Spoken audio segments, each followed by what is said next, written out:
Hi, it's Scott. ROCKFILE back with another podcast review. Going to talk about the 1963 film High and Low.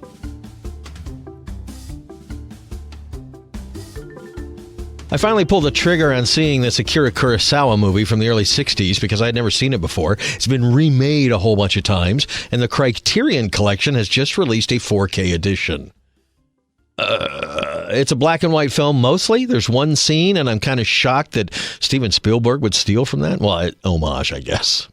Akira Kurosawa is one of my favorite directors, and obviously he's known for some samurai pictures, The Hidden Fortress and things like that, but he did a lot of other things over his career.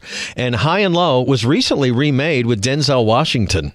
So if you haven't seen this new version, Higher and Higher or whatever it was called, High and Low is the original. It's been remade multiple times.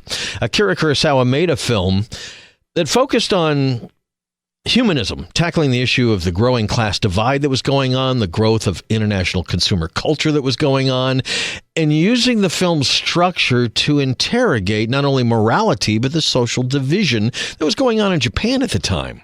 The movie was made for 230 million yen. It grossed 460 million yen. It was the biggest box office hit of that year.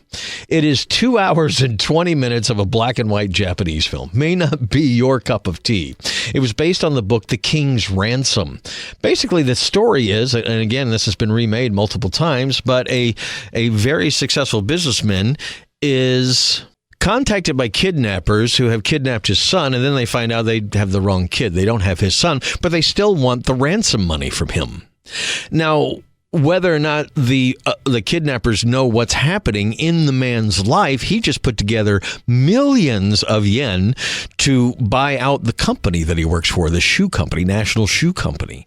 And that's how the movie opens, with him kind of working on that deal, when all of a sudden two kids are playing, one kid disappears, and now we're talking to a kidnapper. This was an early movie to show police procedurals. The police show up, they're not supposed to be there. They do some wiretapping and all that kind of stuff. This is 1963, folks. They didn't do this a whole lot, not only in Japan, but not here. That part of it's very interesting. Kingo Gondo is the name of this wealthy executive, and he's really mortgaged his entire life to do this deal, and then this comes on top of it. And if he gives the kidnappers the money, he won't be able to finish the deal and will probably be out of work, like in the poorhouse. It deals with his wife coming to him and going, morally, it's not our son, but still, you got to pay the money. And he's like, I don't have to pay the money, and it's going to bankrupt us. This whole thing plays out over 2 hours, and it gets more interesting than I ever thought it could. This is why it's been remade so many times. The thought processes that go on in the room between wealthy businessmen, just regular old people, humans, the cops, all that stuff, how it bounces back and forth, how they try and figure out who the kidnappers are. And like I said, there's a scene where we finally get our first big clue, and it's something that Steven Spielberg used in one of his biggest movies. I was like, really? Wow! I never saw where he got that. Now I know. This is a great story, well told, but again, it's got the trappings of early 60s. The clothes, the apartment he lives in, the town itself in Japan. His house is up on a hill, and I really enjoyed that aspect of it, because honestly, their life in 1963 wasn't much different than it was later. It's a pretty normal looking apartment you'd probably see in New York City. They're probably doing the same kind of things that a businessman in New York City would have been doing at the time. It's not like grossly Japanese, other than that's the language. I thought the subtitles were great. I did watch it in Japanese. I honestly don't know if there's a dub, because I wouldn't watch a 1963 Japanese movie dubbed. But that's just me. You might. I thought this was a fantastic film. It was a little much for me on a Sunday night to watch 2 hours and 20 minutes of a black and white film with one semi-color scene. But other than that, I think it's a great film, and it's got a lot of extras. There is a Blu-ray that has all the extras on it, including some documentaries. I should mention the 4K. It looks great. I mean, for a 1963 black and white film with no HDR on it, it looks fantastic. It looks like the film is brand new to a certain extent. It's tight, concise. There's a little bit of grain. And then there's a scene that has a little bit of color in it that just really pops. It really, wow. I didn't expect it.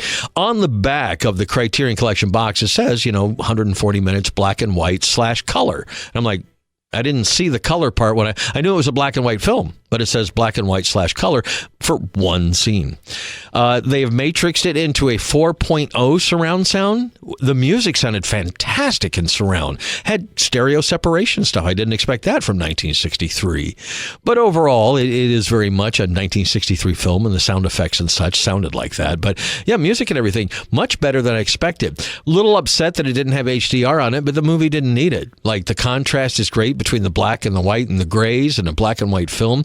I think it's spectacular looking, sounded fantastic, and the extras, documentaries, essays, there's a booklet, a pretty thick booklet that comes with it. This is a great package from the Criterion Collection.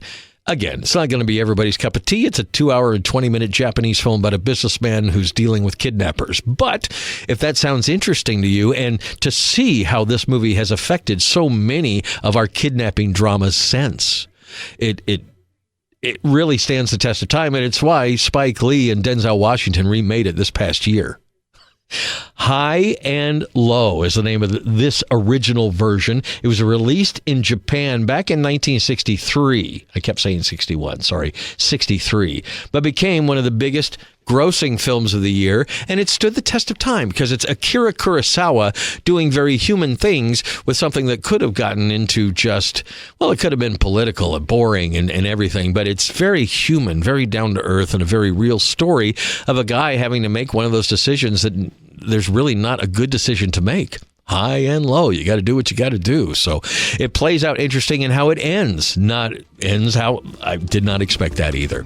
So there's a reason why this is a classic. There's a reason why it's been remade. And the Criterion Collection edition is fantastic. The extras, the booklet, all of it, the remastering. 2 thumbs up. Great classic film. Just may not be your cup of tea, but if it is, check out Akira Kurosawa's High and Low. It's fantastic.